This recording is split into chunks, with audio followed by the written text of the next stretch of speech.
মুন্সিগঞ্জে থামছে না নির্বাচন পরবর্তী সহিংসতা, ঘটছে হামলা, ভাঙচুর, লুটপাট।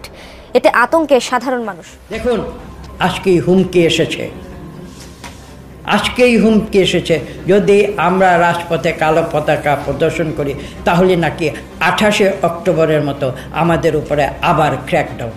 মুন্সিগঞ্জে নির্বাচন কেন্দ্রিক বিরোধের জেরে প্রকাশ্যে এক ছাত্রলীগ কর্মীকে গুলি করেছে প্রতিপক্ষ। গুলিবিদ্ধ শোভনকে উন্নত চিকিৎসার জন্য ঢাকায় আনা হয়েছে। এবার ইয়াবার বড় চালান ধরা পড়ল মাদক নিয়ন্ত্রণ অধিদপ্তরের জালে। 3টি অভিযানে প্রায় 42,000 পিস ইয়াবা উদ্ধার হয়েছে। আটক হয় 9 জন।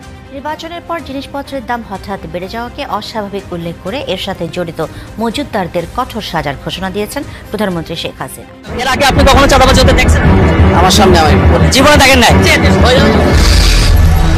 ভূত তাড়ানো তেলের মধ্যে যদি ভূত থাকে তাহলে সেই ভূত তাড়াবে কে? বেনাপোল সীমান্তে ভারতের সীমান্তরক্ষী বাহিনী বিএসএফ এর গুলিতে প্রাণ হারিয়েছেন রইস নামে এক বিজিবি সদস্য। এই বিষয়ে সেখানকার সবশেষ তথ্য জানিয়েছেন সহকর্মী ইন্দ্রজিৎ রায়। যশোরের বেনাপোল সীমান্তে চোরাচালান প্রতিরোধে বর্ডার গার্ড বাংলাদেশ বিজিবি 2টি ব্যাটালিয়ন কিন্তু এখানে দায়িত্বে আছেন। একটি হচ্ছে 21 ব্যাটালিয়ন বিজিবি আর একটি হচ্ছে 49 ব্যাটালিয়ন বিজিবি। অন্যের জমি দখল, কখনো বা লাঠি সোঁটা হাতে নিয়ে হামলা করেন সাধারণ মানুষের উপর। তার এমন বেপরোয়া কর্মকাণ্ড থেকে রেহাই পাচ্ছেন না নারীরাও। এই সময়ের যে আলোচিত নির্বাচন 2014, 18 এবং 24 এই সমস্ত বিষয়গুলো নিয়ে ভয়ঙ্কর রিপোর্ট বলে আমি মনে। দর্শক, এইমাত্র পাওয়া গরম খবর, রাজধানীতে থানার সামনেই চাঁদাবাজি, পুলিশ বলছে কিছুই জানে না। এ নিয়ে এটিএন বাংলায় প্রকাশিত একটি খবর এরই মধ্যে সামাজিক যোগাযোগ মাধ্যমে ভাইরাল হয়ে গেছে। এদিকে জামালপুরে ছাত্রলীগ নেতার মাকে পেটালেন যুবলীগ নেতা। শনিবার জেলার মাদারগঞ্জ উপজেলার করেচুরা ইউনিয়নের মহিষাবাথান গ্রামে এই ঘটনা ঘটে। এই ঘটনা এরই মধ্যে আলোচনার জন্ম দিয়েছে। দর্শক, আজকের খবরগুলো খুবই গুরুত্বপূর্ণ।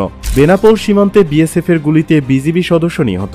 যশোরে বেনাপোল সীমান্তে বিএসএফ এর গুলিতে একজন বিজিবি সদস্য নিহত হয়েছেন। নিহত সিপাহী মোহাম্মদ রইসুদ্দিনের মরদেহ ভারতে রয়েছে। ব্যাটালিয়ন কমান্ডার পর্যায়ে পতাকা বৈঠক করে এ ঘটনার তীব্র প্রতিবাদ জানিয়েছে বিজিবি। এতে সীমান্তে থমথমে অবস্থা বিরাজ করছে। এদিকে বাংলাদেশে নির্বাচন এলে কত কিছুই না ঘটে শিরোনামে একটি চাঞ্চল্যকর প্রতিবেদন প্রকাশ করেছে দৈনিক মানবজমিন। এ নিয়ে মানবজমিনের ভয়ঙ্কর রিপোর্ট প্রকাশ।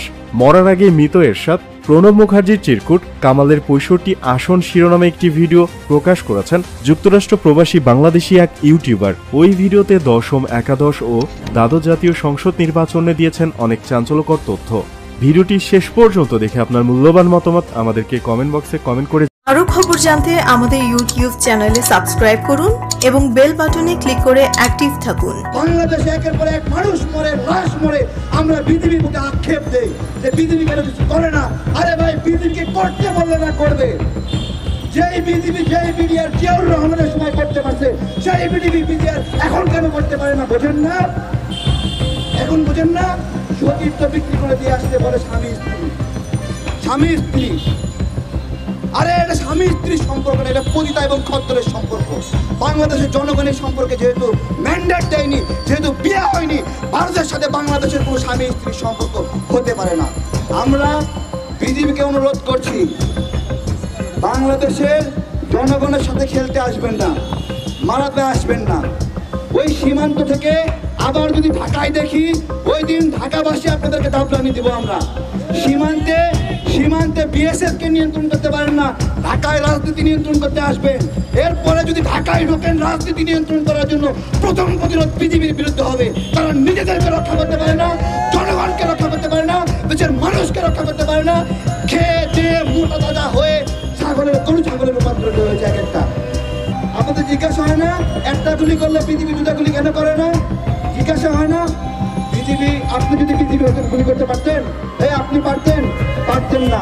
বিজেপি গুলি করবে কি করবে না গুলির বিপরীতে, এটা হলো রাষ্ট্রীয় সিদ্ধান্ত, এটা স্বরাষ্ট্র মন্ত্রণালয়ের সিদ্ধান্ত। সেখান থেকে গ্রিন সিগন্যাল দেয় কিনা?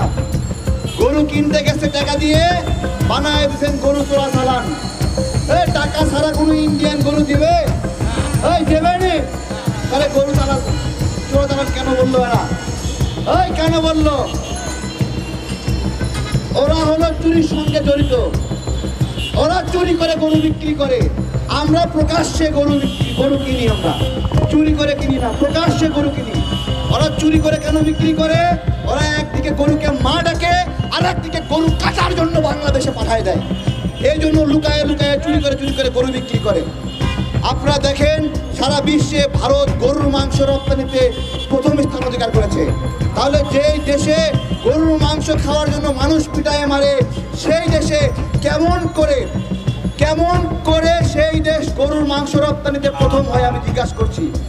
তার মানে এই মোদিস্তানের লোকেরা একদিকে গরুর মাংস রপ্তানি করবে, আর একদিকে গরুকে মা ডেকে গরু খাওয়ার জন্য মানুষ হত্যা করবে।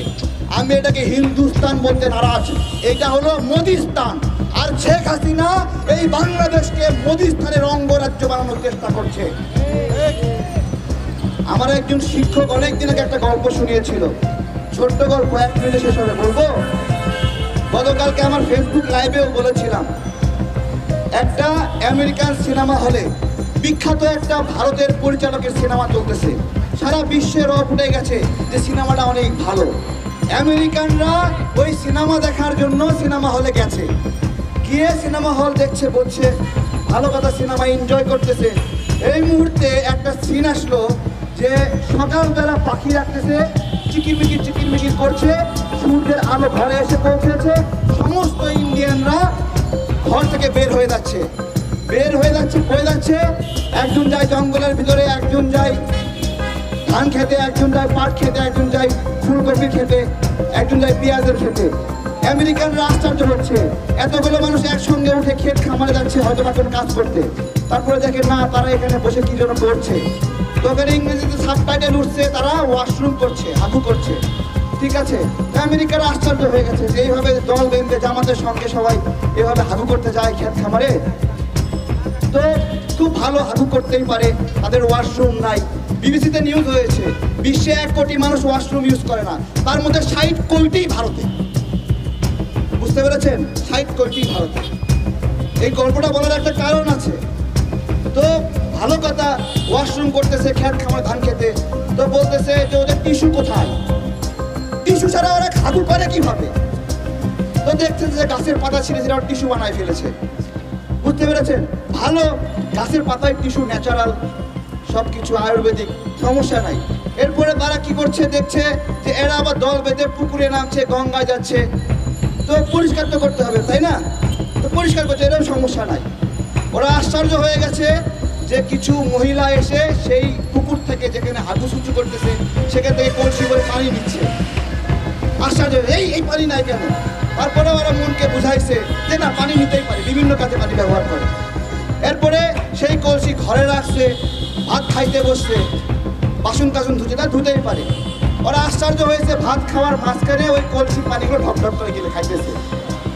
পুরো আমেরিকানরা সিনেমা হলে বমি করা শুরু করেছে যে এটা কি বর্বরতা, এটা কি অসভ্যতা। এটা আমার একজন শিক্ষক অনেক আগে, আমি বগুড়া জেলা স্কুলে পড়তাম, তখন এই গল্পটা বলেছিল তোমরা যেই ইন্ডিয়ার সিনেমা দেখো, যাদের সংস্কৃতি নাও, তাদের সংস্কৃতি দেখলে আমেরিকানরা বমি করে, তোমরা তাদের সংস্কৃতি নাও কিভাবে? তোমাদের